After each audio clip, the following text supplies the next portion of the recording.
యేసుక్రీస్తు నామములో ఈ కార్యక్రమాలు వీక్షిస్తున్న మీ అందరికీ హృదయపూర్వకమైన వందనాలు తెలియజేస్తున్నాం.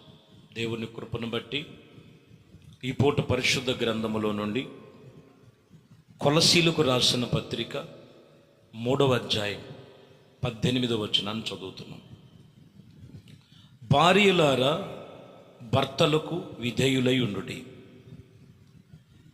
ఇది ప్రభువును బట్టి మీరు తెలుసుకోవలసినటువంటి మాటలై ఉన్నదని దేవుని వాక్యము చెబుతున్న మాట. కుటుంబములో భార్య చాలా ప్రాముఖ్యమైన పాత్ర ప్రభు ఇచ్చాడు. ఒక భార్యకు ఉండవలసినటువంటి లక్షణాలు ఇక్కడ మనకు తెలియజేస్తున్నారు. దేవుని యొక్క కుటుంబముగా అనబడుతున్నటువంటి కుటుంబాలలో భార్య పాత్ర ఏమై ఉన్నదంటే, ఇక్కడ రాయబడినటువంటి లేఖనాల్లో చదువుతున్న మాటల్లో ఇదిగో విధేయత కలిగి ఉండటం. ఎవరికి? తన భర్తకు విధేయత కలిగి ఉండటం. విధేయత అనేటువంటి మాటకు లోబడి ఉండటం.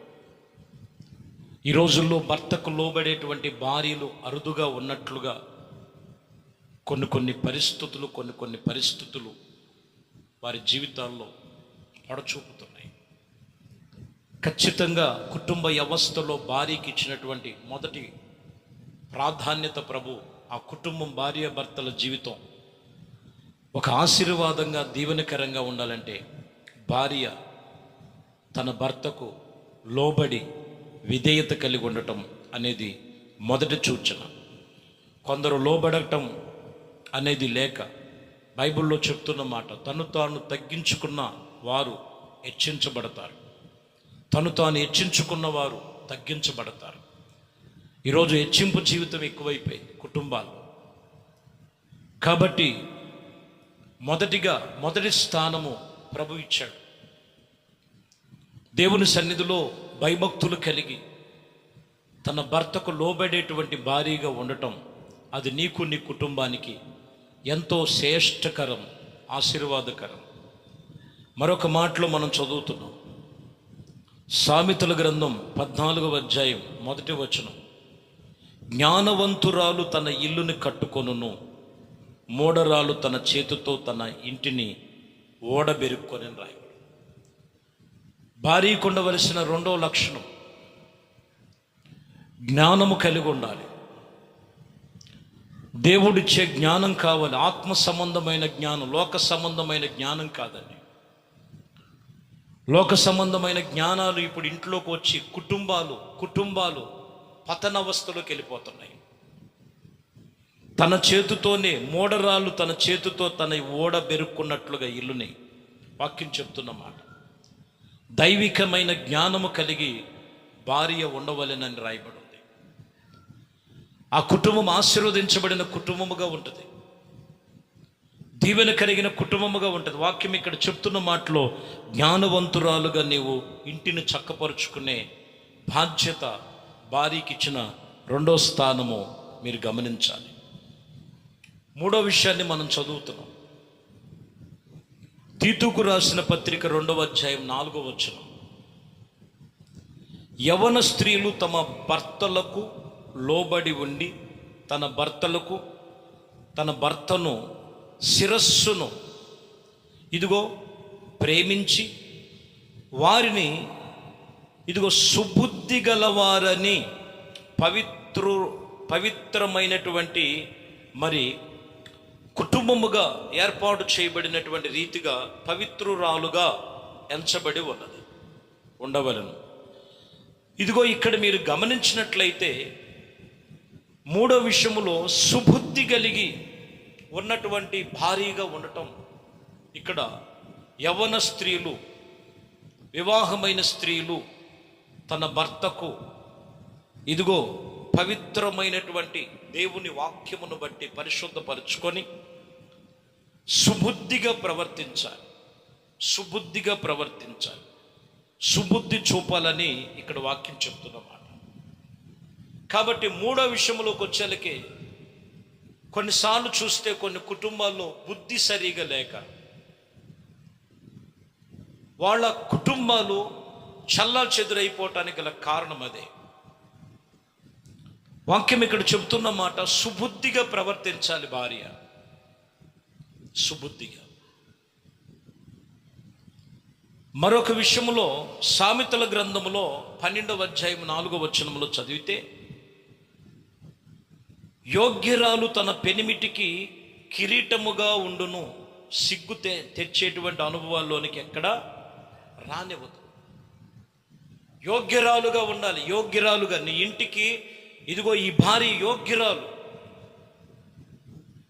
కొందరు చూడండి, ఆ ఇంటికి ఆ ఇల్లాలు, ఆ భార్య పట్టనట్లుగా జీవిస్తుంటుంది. వాక్యం చెప్తున్న మాట, పరిశుద్ధ గ్రంథం చెప్తున్న మాట, పవిత్రమైనటువంటి ధర్మం, ప్రతివిత ధర్మాన్ని కొనసాగిస్తూ,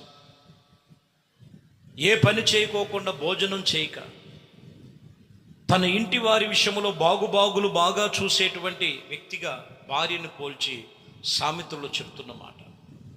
కాబట్టి ప్రియ సహోదరి సహోదరులారా, ఉండవలసినటువంటి 4వ విషయములో యోగ్యురాలుగా ఉండాలి.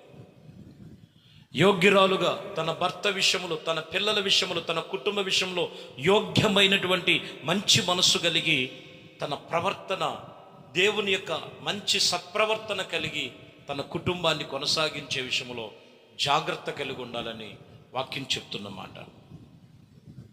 5వ విషయమును మనం చదువుతున్నాం. తీతుకు రాసిన పత్రికలో 2వ అధ్యాయం 5వ వచనం, మంచి ఉపదేశము చేయు వారిని వారి వలె ఉండవలెనని బోధించమని చెప్తున్నాను. ఇదిగో మంచి ఉపదేశమును బోధించేటువంటి విషయములో, ఉపదేశించేటువంటి విషయములో ఒక మంచి భార్య వలె ఉండవలెను. ఈ క్వాలిటీస్ అన్నీ కూడా మనం చూడొచ్చండి, పరిశుద్ధ గ్రంథములో మనం చూడొచ్చు. తన కుటుంబాన్ని ఎలా చక్కపరుచుకున్నారు, ఎలా జ్ఞానంతో నడుచుకున్నారు, ఎంత మంచి ప్రవర్తనతో నడుచుకున్నారు, యోగ్యమైన మంచి మనస్సుతో ఎలా నడుచుకున్నారు, ఖచ్చితంగా వాక్యం చెప్తున్నమాట. కాబట్టి భార్యలారా, మీ భర్తకు లోబడి ఉండండి, సుబుద్ధిగా ప్రవర్తించండి. ఇదిగో నిన్ను నీవు పవిత్రురాలుగా దేవుని సన్నిధిలో, వాక్యమును చెప్తున్న మాట, ఇదిగో చక్కగా దేవుని సన్నిధిలో ఇదిగో సుబుద్ధిగా ప్రవర్తించేటువంటి ప్రవర్తన, యోగ్యురాలుగా ఎంచబడాలి. అందుకని కుటుంబ వ్యవస్థను గురించి ప్రభు చెప్తున్నాడు. నరుడు ఒంటరిగా నుండుట 2వ అధ్యాయములో ఆదికాండములో మనం చదివితే 18వ వచనంలో, మరియు దేవుడైన యెహోవా నరుడు ఒంటరిగా నుండుట మంచిది కాదని వానికి చాటి అయిన సహాయము ఇదిగో వాని కొరకు చేశాను, అవని చేశారు. చివరిగా చెప్తున్న మాట, నువ్వు సహాయకురాలుగా ఉండాలి, నీ కుటుంబానికి ఒక సహాయకురాలుగా ఉండాలి, నీ భర్తకు ఒక సహాయకురాలుగా ఉండాలి. భార్యకు ఉండవలసిన లక్షణాలు, సహాయకురాలుగా ఉండటానికి దేవుడు నియమించాడు.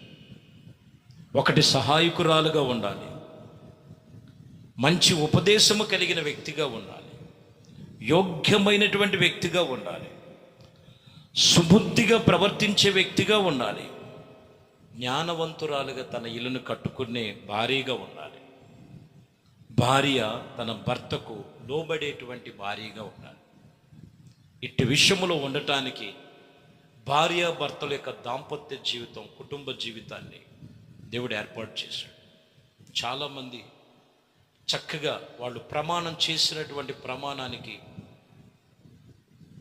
చివరి వరకు ఆ ప్రమాణాలు కట్టుబడి లేకపోవటం ఎంతో ఎంతో భయంకరమైన పరిస్థితులు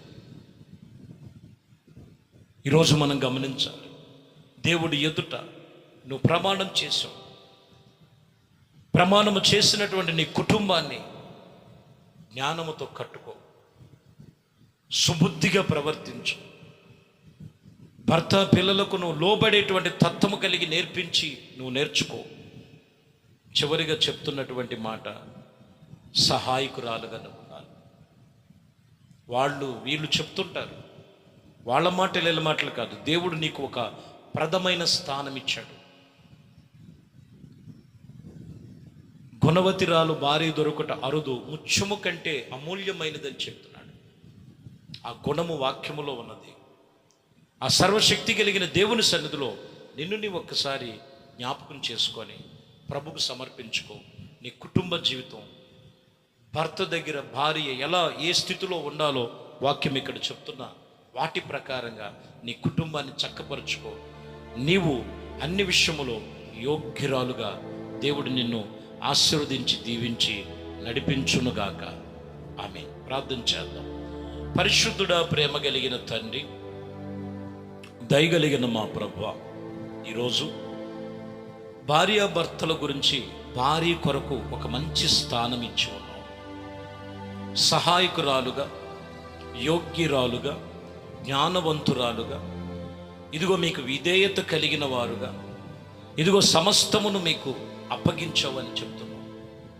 ఎవరిలో తొందరపాటు లేక దేవుడిచ్చే వాక్యం అనే ఆత్మ సంబంధమైన జ్ఞానముతో వారి జీవితములు చక్కపరుచుకొని కుటుంబములో భారీగా ఉన్న ప్రతి సహోదరుని మీరు దీవించి వారి భర్తకు లోబడి జ్ఞానముతో, వివేకముతో, ఆత్మ సంబంధముగా నడుచుకునేటువంటి కృపలో స్థిరపరిచి ప్రతి బిడ్డను మీ చేతులకు అప్పగిస్తున్నాం. ఏ తొందరపాటు నిర్ణయాలు వారి జీవితంలో పొడచూపక వారిని, వారి కుటుంబాలను మీరు దీవించి భార్యాభర్తల కుటుంబ జీవితాన్ని మరింతగా ప్రతిష్ఠించబడి ఆత్మ సంబంధమైనటువంటి కృపలో స్థిరపరచమని ప్రతి కుటుంబాన్ని మీరు ఆశీర్వదించి దీవించమని ప్రతి భార్యను కూడా మీ చేతుల్లో సమర్పిస్తున్నాం. మీరేనైనా వారిని ఒక యోగ్యులుగా మీరు మార్చమని యేసుక్రీస్తు పరిశుద్ధ నామములు ప్రార్థించి వేడుకొనుచున్నాం తండ్రి. ఆమేన్. ప్రభు మిమ్మల్ని దీవించి ఆశీర్వదించునుగాక. ఆమేన్.